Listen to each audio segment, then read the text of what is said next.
It will be very difficult. Because നമ്മൾ ഒരു toxic environment എന്ന് പറയാൻ ഒരാൾക്ക് തേർഡ് പാർട്ടിക്ക് വന്ന് നോക്കി പറയാൻ ഇതായിരിക്കും. പക്ഷെ നമ്മുടെ ഒരുപാട് ഇമോഷൻസ് ഇൻവെസ്റ്റ് ചെയ്തൊരു സ്ഥലമാണെങ്കിൽ അവിടെ നിന്ന് ഈ വിട്ടുപോരാനൊക്കെ ഭയങ്കര ഒരുപാട് കമ്മിറ്റ്മെന്റ്സ്. നമ്മളൊക്കെ ഇമോഷണൽ ബീങ്സ് ആണ്.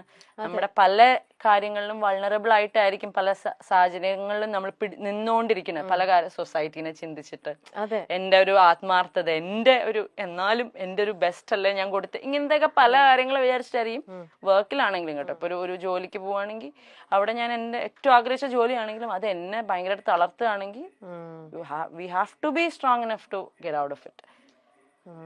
ടോക്സിക് എൻവയോൺമെന്റ് നമുക്കൊന്നും ചെയ്യാൻ പറ്റില്ല, നമുക്ക് അവിടെ നിന്ന് വിടാനേ പറ്റുള്ളൂ. സോഷ്യൽ മീഡിയയെ ബോധിപ്പിച്ച് മാത്രമേ ജീവിക്കാവൂ എന്ന അലിഖിത പോളിസി സമൂഹത്തിൽ നിലനിൽക്കുന്ന പോലെ തോന്നുന്നുണ്ട്.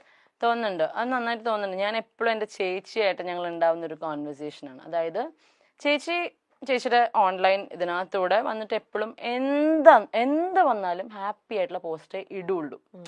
പക്ഷെ I always teller, if you are എന്തെങ്കിലും ഒരു റോങ് റൂമറോ എന്തെങ്കിലും വരികയാണെങ്കിൽ അത് അഡ്രസ് ചെയ്യണം.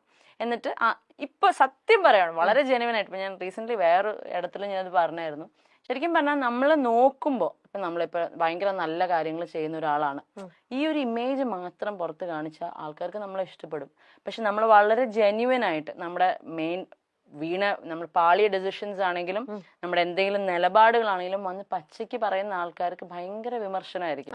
നേരെ മറിച്ച് ഒരു പ്രശ്നം ഉണ്ടായതിന്റെ തൊട്ട് പറയാം, നമ്മളൊരു 10-20 വീഡിയോ ചെയ്യാണ് നന്മ കാണിച്ചുകൊണ്ട്, you are sorted, it's A good person, അയ്യോ ഇയാളൊക്കെ ഇങ്ങനെയൊക്കെ ചെയ്യോ, അയ്യോ പാവം, അങ്ങനെ ചിന്തിക്കുള്ളൂ. അപ്പൊ ശരിക്കും പറഞ്ഞാൽ സോഷ്യൽ മീഡിയനെ ബോധിപ്പിച്ചത് തന്നെയാണ് ഇനിയുള്ള ജനറേഷൻ ഇതിനകത്തേക്ക് ഇറങ്ങുവാണെങ്കിൽ, ഈ ലൈം ലൈറ്റ് അല്ലെങ്കിൽ ഈ ഷോബസിലേക്ക് ഇറങ്ങുവാണെങ്കിൽ ഇനിയുള്ള ജനറേഷൻ എങ്ങനെ സോഷ്യൽ മീഡിയക്ക് കേറ്റർ ചെയ്യാൻ പറ്റുന്ന ഒരു ഇമേജ് ഉണ്ടാക്കിയെടുക്കാൻ പറ്റും, അല്ലെങ്കിൽ പ്രോപ്പർ PR വർക്ക് ഇതെന്താന്ന് പഠിച്ചിട്ട് ഇറങ്ങുക. അല്ലെങ്കിൽ ലൈഫ് ലോങ് നിങ്ങൾ ജെനുവൻ ആയിട്ട് നിന്നുകൊണ്ട്, പഴയ കാലത്തൊക്കെ നമ്മളെ പഠിപ്പിക്കുന്ന ഒരു കാര്യമാണ് നിങ്ങൾ എന്താണോ അങ്ങനെ നിൽക്കുക.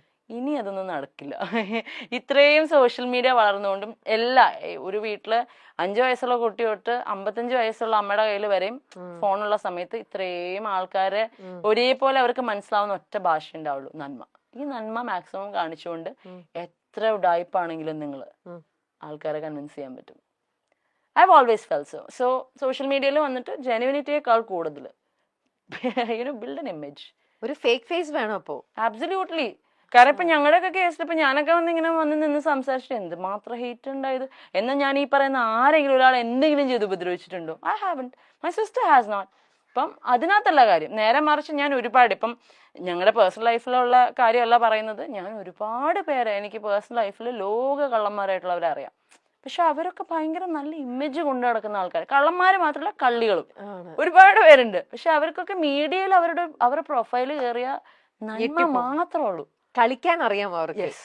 That thing we have to, ഒന്നല്ലെങ്കിൽ പഠിക്കുക, അല്ലെങ്കിൽ ഇന്ന് മാറിയിക്കുക, അല്ലെങ്കിൽ 3 ഓപ്ഷനേ ഉള്ളൂ. ഒന്നല്ലെങ്കിൽ കള്ളത്തരം കാണിച്ച് നിൽക്കാറിയാം, അല്ലെങ്കിൽ ഒരു പുതിയൊരു പേഴ്സോണ ബിൽഡ് ചെയ്യുക, അല്ലാന്നുണ്ടെങ്കിൽ ഇതൊക്കെ എടുത്തോണ്ട് മുമ്പോട്ട് പോവുക. ഇപ്പൊ ഞങ്ങൾ ആ 3ാമത്തേല് കുറെ കാലമായിട്ട് അങ്ങനെ. പിന്നെ ഞങ്ങൾ ഒരു കള്ളത്തരം കാണിച്ച് തുടങ്ങിയിട്ടും കാര്യമില്ല, അത് ഏക്കില്ല. അപ്പൊ നമ്മൾ ട്രൈ പോലും ചെയ്യുന്നില്ല.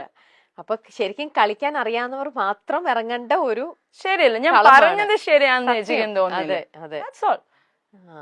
സർവൈവൽ ഓഫ് ദ ഫിറ്റസ്റ്റ് എന്ന് പറയുന്നത് ഇപ്പൊ കലിയുഗം, ഇവിടെ വേറെ ഗെയിംസാ അതിന്റെ ഒപ്പം.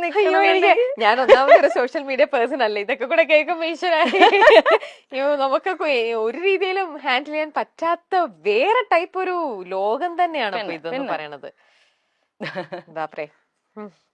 എന്നെങ്കിലും നിങ്ങളെ എല്ലാവർക്കും മനസ്സിലാകും എന്ന വിശ്വാസത്തിൽ മറ്റുള്ളവരെ കുറിച്ച് ചിന്തിക്കാതെ നമുക്ക് മുന്നോട്ട് പോകാം. അങ്ങനെ അതാണ് ഞങ്ങളുടെ ആ ഒരു വേർഡ് ഉണ്ടല്ലോ, ഹോപ്പ്. കാരണം നമ്മുടെ ഉള്ളിൽ എപ്പോഴും പറയും, സത്യം എന്തൊക്കെ വെച്ച് അടച്ചു വെച്ചാലും അത് പുറത്തു വരും. അതുപോലെ ഒരു ഡയമണ്ട് എത്ര അഴുക്കിനടിയിൽ ഇട്ടാലും നമ്മൾ തുടച്ചെടുത്ത് കഴിഞ്ഞാൽ ഇറ്റ് വിൽ സ്റ്റിൽ ഷൈൻ. അപ്പം ഞങ്ങളുടെ വീട്ടിൽ എൻ്റെ അച്ഛനമ്മയൊക്കെ ഒരുപാട് വിഷമിച്ചിരിക്കുമ്പോൾ അവർ പറയുന്നത്, നമുക്കൊരു ദിവസം വരും, ആ ദിവസത്തിന് വേണ്ടി വെയിറ്റ്. അത് പറയുമ്പോൾ എനിക്ക് ഇമോഷനാവും. Wait for that day and will wait. അത് ഇത്രയും ഡീപ്പായിട്ട് കുറെ കാര്യങ്ങൾ പറഞ്ഞപ്പോഴത്തേക്ക് അത് കയ്യിൽ പോയതാ. ഇല്ല, ഐ ക്യാൻ അണ്ടർസ്റ്റാൻഡ് അബ്രാമി. ആ ഒരു ഇപ്പൊ ഞാനും ഇത്ര പുറമേ നല്ല ഇത്ര നാളും നിങ്ങളുടെ പ്രോബ്ലംസ് കണ്ടുവരുന്നത്. ഇപ്പം when I'm talking to you, ഇത് ആ ഒരു ഇതിനോട് പറയുമ്പോ ഇത് എനിക്ക് അഭിരാമി എത്ര ചിരിച്ചോണ്ടാണ് പറയുന്നെങ്കിലും എനിക്ക് ആ ഉള്ളിൽ നിന്ന് അതിന്റെ ആ ഒരു മാസ്ക് ഇച്ചിരി പൊട്ടിപ്പോന്നു അതാ കരഞ്ഞ്.